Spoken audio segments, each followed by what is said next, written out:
দর্শক আপনাদের সামনে উনি হচ্ছে বাদশাহ কোয়েল কামার মালিক এবং মামাটি সোনার বাংলা বাদশাহ হাঁসের হ্যাচারি মালিক। দেখেন ওনার যে কার্যকলাপ, উনি কালকে রাত্রে মাঠে মাছ আনতে গিয়ে এবং ধরতে গিয়ে উনি অসুস্থ হয়ে পড়ে।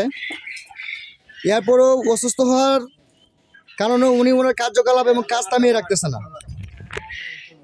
দর্শক এরকম যদি আপনারা কাজের প্রতি মনোযোগী হন, অবশ্যই আশা করি বাদশাহ হ্যাচারি এবং বাদশাহ কোয়েল কামার মতো আপনারা সকলেই সফল হতে পারবেন। মূলত দর্শক আপনারা যে যতটুকু পরিশ্রম করবেন, সময় দিবেন, কাজ করবেন, আপনারা সবাই কিন্তু এরকম ফলাফল পাবেন। এখন উদাহরণ সাময়িক পরীক্ষার ফলে গেলেন, গিয়ে শুধু পরীক্ষার পাতায় শুধু আপনার নাম লিখলেন আর কোনো প্রশ্নের উত্তর দিলেন না। আচ্ছা আপনি বলেন তো, সেক্ষেত্রে আপনি কি পরীক্ষার ফলাফল ভালো হবে নাকি রেজাল্ট খারাপ আসবে? হ্যাঁ অবশ্যই আমি বলি খারাপ আসবে। কেন আসবে? পরীক্ষার প্রশ্ন দেন নাই, এজন্য আপনি নাম্বার পাইবেন না।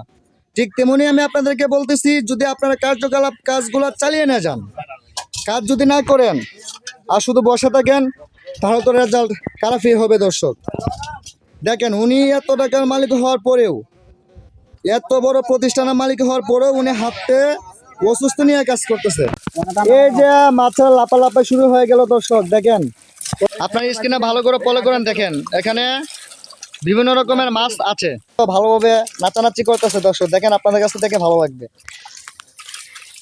এরকম সুবিধাজনক কিছু করতে চাইলে অথবা মনে যদি আশা আকাঙ্ক্ষা থাকে, আপনারা করে নেন।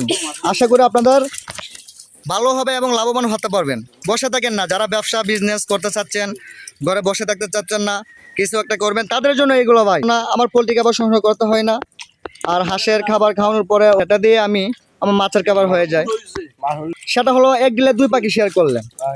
এরকম সুবিধাজনক কিছু করতে চাইলে অথবা মনে যদি আশা আকাঙ্ক্ষা থাকে, আপনারা করে নেন। আশা করি আপনাদের ভালো হবে এবং লাভবান হতে পারবেন। বসে থাকেন না, যারা ব্যবসা বিজনেস করতে চাচ্ছেন, ঘরে বসে থাকতে চাচ্ছেন না, কিছু একটা করবেন, তাদের জন্য এগুলো ভাই।